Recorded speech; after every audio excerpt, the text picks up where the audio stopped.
کی ضرورت ہے. اگر ہم یہاں پر اصلاحی پہلو کے حوالے سے بات کر رہے ہیں ساحل صاحب، آج 2024 میں اگر ہم یہاں پر بیٹھ کے یہ گفتگو کر رہے ہیں کہ طلاق کے یہ مسائل ہیں، نکاح کے یہ مسائل ہیں، روزہ کس سے ٹوٹتا ہے، روزہ رکھنے کے لیے کس چیز کی ضرورت ہے، افطاری 2 منٹ پہلے کرنی ہے 5 منٹ بعد میں کرنی ہے، قومیں خلا میں جا رہی ہیں، انڈر واٹر ٹرینیں بن رہی ہیں، تو پاکستان کا مسلمان کہاں الجھا ہوا ہے؟ پاکستان کا مسلمان نہیں سر، پوری دنیا کا مسلمان. جب غلاموں کو نا اجازتیں نہیں ہوتی کہ اپنا دین پریکٹس کریں، یہ صرف مسلمانوں کو نہیں اجازتیں کھینچی ہوئی. جب مسلمان طاقت میں آئیں گے تو غیر مسلموں کو اجازت نہیں رہے گی. یہ انسان کی نفسیات ہے.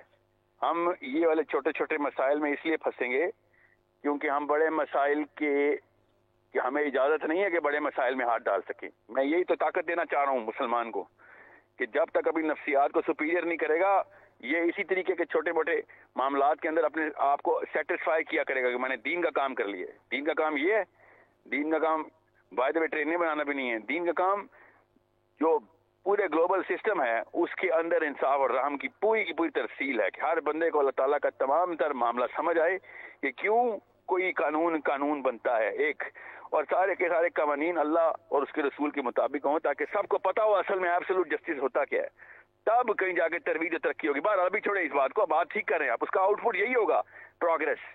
Human progress is the first out put of the godly system. ورنہ گاڈلی سسٹم کا آؤٹ پٹ کیا ہونا؟ کیا ایک دوسرے کو تسلیاں دیا کریں گے ہم اللہ کے بندے؟ جی، human progress is the first output. مگر مسلمان مفتوح ہیں جب تک کہ وہ سپیریئر سائیکالوجی میں نہیں آئیں گے. اور اللہ نے بتایا وہ کیسے آتے ہیں. اللہ نے کہا ہے کہ کسی اور سے ڈرے گا تو انفیریئر سائیکالوجی میں رہے گا. جب تک صرف اللہ سے نہیں ڈرے گا تب تک تو فاتح ہونے کی پہلا قدم نہیں تو نے اٹھایا فتح کا. اور ہم اس وقت مفتوح ہیں، ان کا راج چل رہا ہے، ہم نیچے بیٹھے ہیں صرف یہی دیکھتے رہیں گے کہ بھیا ٹخنے سے اوپر ہے پیر کے نہیں، ہاتھ نماز میں کہاں پکڑے تھے، شادی کے لیے اجازت چاہیے کہ نہیں چاہیے. یہ کوئی مسائل ہیں؟ غور سمجھیں، قانون لوئسٹ کامن ڈینومینیٹر کے لیے بنایا جاتا ہے. جو جتنے بھی شرکاء اس وقت گفتگو کی بات کریں وہ اصلاحی گفتگو کریں. اصلاحی گفتگو کا قوانین سے تعلق نہیں ہوتا. قانون ہوتا ہے کہ لوئسٹ کامن ڈینومینیٹر کے اوپر کون سی مارجنز ہیں کہ وہ اس باؤنڈری کو کراس کر دے گا. گن کنٹرول اس لیے نہیں ہوتا کہ جن کے پاس گنز ہیں وہ غلط گن چلا دیں گے. گن کنٹرول کا لا اس لیے ہوتا ہے کہ جس بندے نے کبھی بھی گن نہیں سیکھنی اور اس کو کبھی بھی کوئی سینس نہیں ہونی، وہ اس بیوقوف احمق نے کسی نہ کسی پہ تجربہ کرتے ہوئے گولی چلا دینی. اس لیے گن کنٹرول کا لا ہوتا ہے. بالکل اس طریقے سے اسلام کے بھی لاز ہیں. وہ اس لیے نہیں ہوتے کہ مومنین اپنی اصلاح کرتے رہے.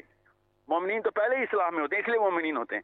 قوانین ہوتے ہیں کہ وہ گدھے کہ جنہوں نے نہ علم حاصل کرنا نہ تعلیم، اور بے راہ روی اسلام کے نام پہ ماتھے پہ اسلام لکھ کے 2 نمبری کریں گے. قانون ان لوگوں کو روکتا ہے. اس لیے میں آپ کو بتا رہا ہوں کہ پہلے اس سینس کو یوز کے اندر اجاگر کریں کہ قانون کیوں بنائے جاتے ہیں، قانون کا استعمال کیا ہے. ہمارے ملک میں تو یہ تک لکھنا ضروری ہو گیا ہے کہ کوئی چور جو ہے نا پارلیمنٹ ہاؤس میں نہ آئے، کوئی جھوٹا پارلیمنٹ ہاؤس میں نہ آئے. یہ کوئی قانون بنانے کی ضرورت تھی؟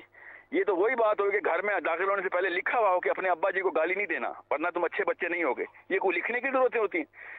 تو یہ معاملات تب ہوتے ہیں جب قومیں مفتوح ہوتی ہیں اور جب نیچے غلاموں کی طرح رکھا جائے ان کو اور اس کے اوپر وہ سیٹسفائی ہو جائے. اقبال نے کہا تھا نا کہ مجھے تمہارے غلام ہونے پہ افسوس نہیں ہوتا، مجھے افسوس ہوتا ہے کہ تم اس غلامی میں خوش ہو.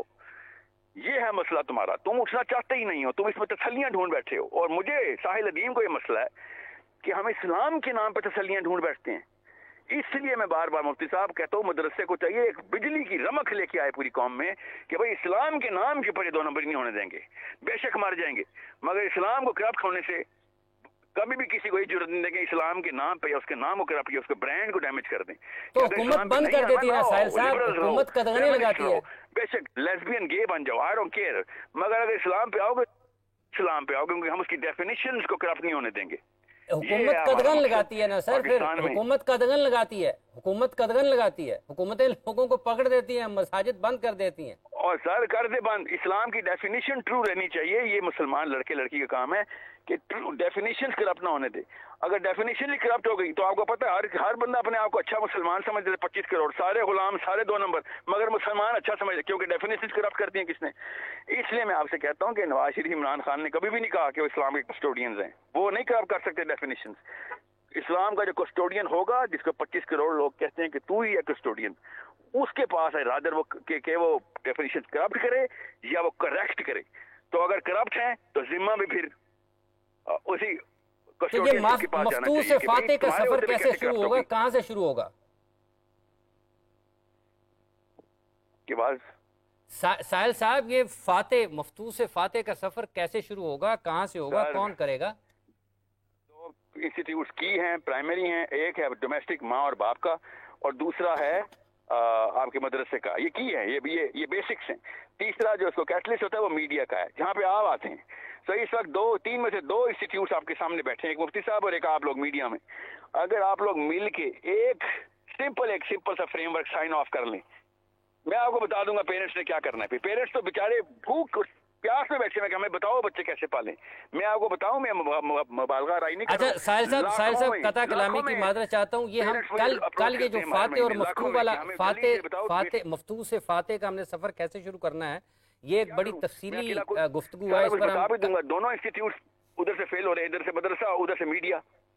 کل ہم کوشش کریں گے کہ اس کو ذرا تفصیل سے گفتگو کریں. اب چونکہ افطار کا وقت ہو رہا ہے تو افطار کی طرف بڑھنا ہے. آپ کیا عبدالرؤف صاحب آپ تشریف لائے، ملک صاحب آپ کا بہت بہت شکریہ آپ تشریف لائے، مفتی صاحب آپ کا بھی بہت بہت شکریہ آپ تشریف فرمائے. قاری عطا المنان وارثی صاحب آپ سے گزارش ہے کہ چونکہ افطار کے وقت کی طرف ہیں ہم، تو اگر دعائے افطار آپ فرمائیں تاکہ ہمارا روزہ اچھا افطار ہو. بسم اللہ الحمد لله رب العالمين والصلاة والسلام على سيد الأنبياء والمرسلين. اللهم إنا نسألك رضاك والجنة ونعوذ بك من سخطك والنار. اللهم إنا نسألك من خير ما سألك منه نبيك محمد صلى الله عليه وآله وسلم، ونعوذ بك من شر ما استعاذ منه نبيك محمد صلى الله عليه وآله وسلم، وأنت المستعان وعليك البلاغ ولا حول ولا قوة إلا بالله.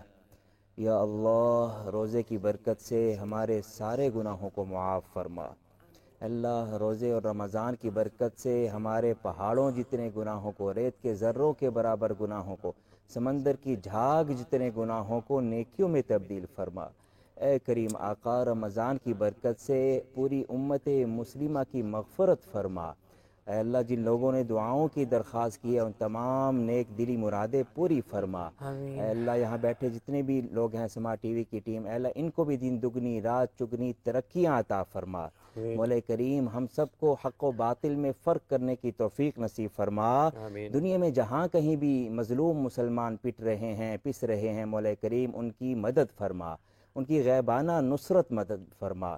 مولا کریم جو لوگ بیمار ہیں انہیں شفاء کاملہ عاجلہ مستمرہ عطا فرما، اور جو لوگ فوت ہو چکے ان کی مغفرت فرما. اے اللہ جو مانگا وہ بھی عطا فرما، جو نہیں مانگ سکے ہمارے لیے خیر ہے، اور جو خیر سرکار دو عالم صلی اللہ علیہ وسلم نے مانگی ہمیں وہ تمام خیریں عطا فرما. جن شرور و فتن سے سرکار دو عالم صلی اللہ علیہ وسلم نے پناہ مانگی ہمیں ان سے پناہ عطا فرما. آپ ہی مدد چاہنے کے لائق ہیں، جب بھی مدد مانگی جاتی ہے تو آپ مدد کرتے ہیں. مولا کریم ہم سب کو گناہوں سے بچنے کی طاقت عطا فرما، نیکیوں کے کرنے کی ہمت عطا فرما. اے اللہ ہماری ہر دعا کو اپنی رحمت سے قبول و منظور فرما. صلی اللہ تعالی علی حبیبہ محمد وعلی آلہ واصحابہ واہل بیتہ اجمعین برحمتک یا ارحم الراحمین.